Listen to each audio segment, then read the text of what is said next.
গ্রামের এই কৃষক ছোট ভাইয়ের খোঁজে ঢাকা শহর আসেন। এসে বিশাল বড় এক বিল্ডিং দেখতে পান। বিল্ডিং এর আশেপাশে কাউকে না দেখে বিল্ডিং এর ভিতরে সে ঢুকে পড়েন, কিন্তু সেই বড় ভাই জানতো না আজকে সে কত বড় বিপদে পড়তে যাচ্ছে। ভিডিওটি শেষ পর্যন্ত দেখতে থাকুন। কি ব্যাপার, আপনি সাত সকাল সকাল এখানে কেন? আমি আসলে খুব জরুরিভাবে আসছি। আমার ভাই রিপন কি বাসায় আছে? না না, ও বাসায় নাই। ও আসলে মা ফাটাইছিল গ্রাম থেকে। রিপনের সাথে আমার কিছু কথা ছিল, তাই আমি শহরে আসছি। আরে এত বেশি কথা বলেন কেন? আপনাকে বললাম না ও বাসায় নাই, আসছে ড্যাং ড্যাং করে সাত সকালবেলা গ্রাম থেকে। জান তো জান। আরে ভাইয়া, তুমি তুমি কখন আসছো? আর ওখানে দাঁড়িয়ে আছো কেন? আসো ভিতরে আসো। আহা, ভিতরে আসো না। কি ব্যাপার ভাইজান, তুমি হঠাৎ করে কিছু না বলে? কোনো দরকার? হ, দরকারেই আইছি। ওই যে মা ফাটাইছে। ও আচ্ছা আচ্ছা আচ্ছা। ভাইজান, আমার একটা কল আসছে, একটু কথা বলে আসি। হ্যাঁ, হ্যালো। এই ছোট লোকের বাচ্চা, এই চাষার বাচ্চা, তোর এত নিষেধ করছি এই বাসায় 2 দিন পর পর আসবি না, তারপরও কেন আসোস? তোর কি কোনো লজ্জা শরম নাই? 2 দিন পর পর ছোট ভাইয়ের কাছে আসোস হাত পেতে টাকা নেওয়ার জন্য, তোর কি কোনো লজ্জা শরম নাই? আরে তুই তোর বড় ভাই, তুই কাজ করে খাইতে পারস না, ছোট ভাইয়ের কাছে টাকা নেওয়ার জন্য আসোস? তোর ছোট ভাইকে এখানে গাছ গিলে রাখছে, যে গাছ থেকে টাকা ছিঁড়ে ছিঁড়ে তোকে দিবে, আর তুই সে টাকা নিয়ে যে বাসায় যেয়ে খাবি। গ্রামে কত জায়গা জমি আছে, ক্ষেত খামার আছে, ওগুলোতে কাজ করে সংসার চালাইতে পারস না? কেন 2 দিন পর পর তো ছোট ভাইয়ের বাসায় আসতে হবে, আর ছোট ভাইয়ের কাছে হাত পেতে টাকা নিতে হবে? এই যে মা অসুস্থ, আজ এই সমস্যা, কাল ও সমস্যা। আরে তোরা তো সমস্যার গোডাউন রে, তোদের সব সমস্যা পূরণ করার জন্য কিন্তু ছোট ভাই রাখছি আমি এখানে, যে 2 দিন পর আসে টাকা নিয়ে যাবে ছোট ভাইয়ের কাছ থেকে। লজ্জা শরম কি একটু করে না? তুই তোর বড় ভাই, তোর এই লজ্জা শরম হয় না যে ছোট ভাইয়ের কাছে হাত পেতে টাকা নেই? আসলে তুমি আমাকে এইভাবে বলছো কেন? আমি কি ইচ্ছে করে আসছি নাকি এখানে? আমাকে তো মা ফাটাইছে, আমি ওর সাথে কিছু কথা বলেই আমি চলে যাব। ওর মনে হয় কল করছে কি জানি, ও আসুক, আমি কোনো টাকা পয়সা চাইবো না, আমি কথা বলে এখান থেকে চলে যাব। আহা, কথা বলেই চলে যাব? খালি দুনিয়ার নাটক, আমি বুঝি না কিছু। আজকে আসছো, মা মনে হয় পাঠাইছে, মা অসুস্থ, টাকা লাগবে, এসব নাটক করে ভাইয়ের কাছ থেকে টাকা নেওয়ার জন্য আজকে এখানে আসছো, তাই না? আর নাটক বলতেছো যে না আমি টাকা নিতে আসি নাই। এই যা এখান থেকে, যা, তোর ভাইয়ের সাথে কোনো কথা বলতে হবে না, তাড়াতাড়ি এখান থেকে চলে যা। এই মা কল দিয়েছিল।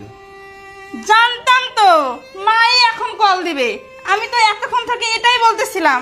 এখন বলবে মা অসুস্থ, এখন তোমার কাছে তোমার ভাই আসছে, কারিগরি টাকা নিবে, সে টাকা নিয়ে যে মা চিকিৎসা করবে, এসব নাটক করার জন্য তো এখানে আসছে। চুপ! লোকের বাচ্চা, বাজে বকবি না, একদম বাজে বকবি না। আমার ভাইটা কেন আসছে, কি কারণে আসছে, একটা বার কি জানার চেষ্টা করেছিলি? হ্যাঁ, মা অসুস্থ সেই খবর নিয়ে আসছে আমার কাছে। তোর সমস্যা কি এখানে? তোর সমস্যা কি? আমার মা অসুস্থ হলে কি আমি তার চিকিৎসা করতে পারবো না? আমার মা অসুস্থ হলে আমি কি তার জন্য টাকা খরচ করতে পারবো না? আমার মা কি আমাকে জন্ম দেয় নাই? আমার মা কি আমাকে পেটে ধরে নাই? যখনই শুনেছিস মা কল দিয়েছে, তোর মাথা গরম হয়ে গেছে। যখনই দেখেছিস আমার ভাই আমার বাসায় আসছে, বলেছে মা আমাকে পাঠাইছে, তোর মাথা নষ্ট হয়ে গেছে। কার মা কল করেছে এটা তুমি একবার জানার চেষ্টা করলে না? কার মা আবার কল করবে? তোমারই মা কল করছে, ওই যে গ্রামের বুড়িটা, ওই মহিলাটা ছাড়া তো কেউ আর তোমাদের কল করে না। চুপ, একদম চুপ। আমার মা সম্পর্কে আর একটি বাজে কথা বললে তোর জীব আমি টেনে ছিঁড়ে ফেলবো। হ্যাঁ, আমার মা ফোন আমাকে করেছে, ওই বুড়িটা আমাকে ফোন করেছিল। কেন ফোন করেছিল জানিস? হ্যাঁ, তোর মা মৃত্যুর সঙ্গে হাসপাতালে পাঞ্জা লড়ছে। আমার মা আমাকে বলেছিল টাকা লাগবে 2 লাখ। তখন আমি আমার ভাইকে ফোন করি, আমার বড় ভাইকে ফোন করে বলি, ভাইয়া আমার শাশুড়ি মা অসুস্থ, যেখান থেকে পারো যেভাবে পারো তুমি 2 লক্ষ টাকা ম্যানেজ করে নিয়ে আসো। তুমি এগুলো কি বলো? আমার মা অসুস্থ মানে? হ্যাঁ, তোমার মা অসুস্থ।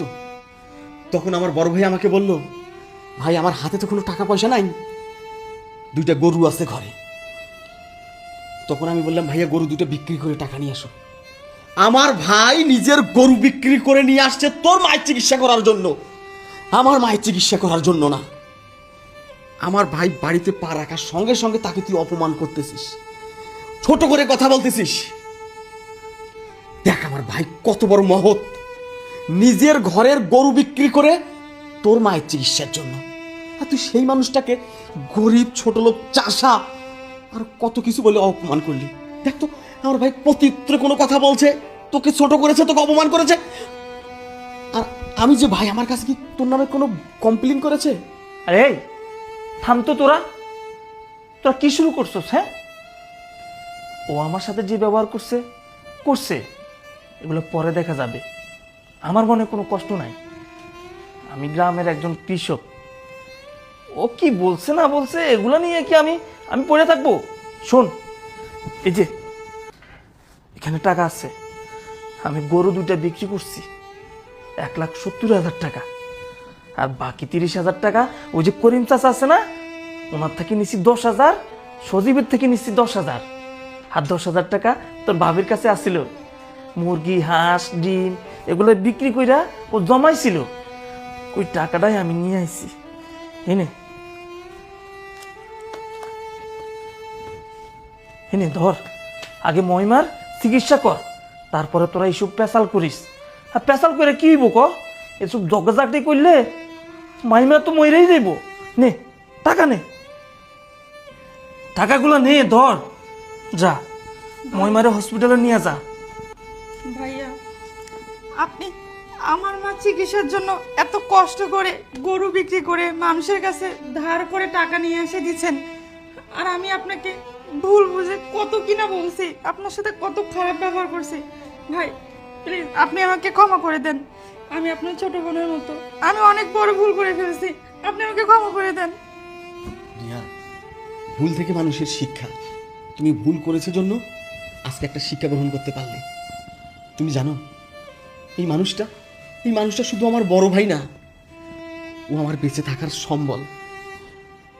আজকে আমার বড় ভাই যদি না থাকতো, আমি রিপন, আমাকে তুমি আজকে এই জায়গায় দেখতে পারতে না। আমার ভাই মাঠে ঘাটে গাধার মতো অজস্র পরিশ্রম করে আমাকে লেখাপড়া করায়। আমার ভাইয়ের স্বপ্ন ছিল আমাকে উচ্চ শিক্ষায় শিক্ষিত করবে, যার জন্য আমার ভাই কোনোদিন স্কুলের বারান্দায় যায় নাই। আমার ভাই কোনোদিন শখ করে নতুন পোশাক পরে নাই। আমার ভাই শখ করে কোনোদিন একটা ভালো খাবার খায় নাই। এই মানুষটা নিজের শরীরের ঘাম মাটিতে ফেলে আমায় মানুষ করে। আর তুমি আমার সেই ভাইকে কত আজে বাজে কথা বলে অপমান করেছো। তুমি দেখেছো আমার ভাই কত মহৎ, তুমি দেখেছো আমার ভাই কত ভালো, তুমি এতগুলো অপমান করলে, তারপরেও দেখছো তোমার মায়ের চিকিৎসার জন্য সে দেখো 2 লক্ষ টাকা জোগাড় করে নিয়ে আসছে। আরে আমি তো ভেবেছিলাম যে আমার ভাই শুধু গরু বিক্রি করে 2 লক্ষ টাকা নিয়ে আসছে, কিন্তু এর পিছনে কত কাহিনী দেখছো। এর কাছ থেকে 10,000, ভাবির ডিম বিক্রি করা, হাঁস বিক্রি করা, মুরগি বিক্রি করার টাকা জমাই 10,000 টাকা করছে। সে টাকাটাও কিন্তু রেখে আসেনি। এই তো ভাইয়ের কথা বললাম। আর আমার ওই ভাবি, সে যদি আমার ভাইকে সাপোর্ট না করতো, সেও যদি তোমার মতোই আচরণ করতো, ভাইকে লেখাপড়া করান যাবে না, ভাইয়ের পিছনে টাকা খরচ করান যাবে না, আজকে আমি উচ্চ শিক্ষায় শিক্ষিত হতে পারতাম না, এত বড় জবও আমি করতে পারতাম না। তার মানে কি, তুমি শিক্ষিত আর আমার ভাবি অশিক্ষিত, কিন্তু তার গুণাবলী তুমি দেখছো। সন্তানের মতো করে আমাকে লেখাপড়া করাইছি, ভাইকে কোনোদিনও বলে নাই রিপনকে লেখাপড়া করানো যাবে না, ওকে টাকা দেওয়া যাবে না। আর দেখো আমার বড় ভাই দাঁড়িয়ে আছে একটা ছিঁড়া লুঙ্গি পরে, দেখছো কত জায়গায় ফুটো, এই একটা গেঞ্জি। যে মানুষটার পরিশ্রমে, যে মানুষটার কষ্টের টাকায় আমি রিপন আজকে এত টাকার মালিক, এত ভালো ভালো পোশাক পরি, অথচ আজ পর্যন্ত আমার ভাইয়ের শরীরে একই ড্রেস দেখে গেলাম। ঢাকা শহরের মতো জায়গায় আসছে একটা লুঙ্গি, একটা গেঞ্জি আর একটা ঘাড়ে গামছা নিয়ে। কেমনে পারো তোমরা এই মানুষগুলোকে অপমান করতে? কেমনে পারো এই লোকগুলোকে তোমরা ছোট করে দেখতে? যাই হোক, এখন আর কথা বলার পরিস্থিতির মধ্যে নাই। দ্রুত যেতে হবে এই চিকিৎসার টাকা নিয়ে, নাহলে তোমার মাকে বাঁচানো যাবে না। আমাদেরকে দ্রুত হাসপাতাল যাইতে হবে। ভাইয়ারে তুমি একটু খাইতে দাও, আমি রেডি হচ্ছি। ভাইয়া বসো, তুমি খেয়ে নাও। ভাই আসো, আসো, তোমাকে আমি খাবার আসো, আসো। দিচ্ছি।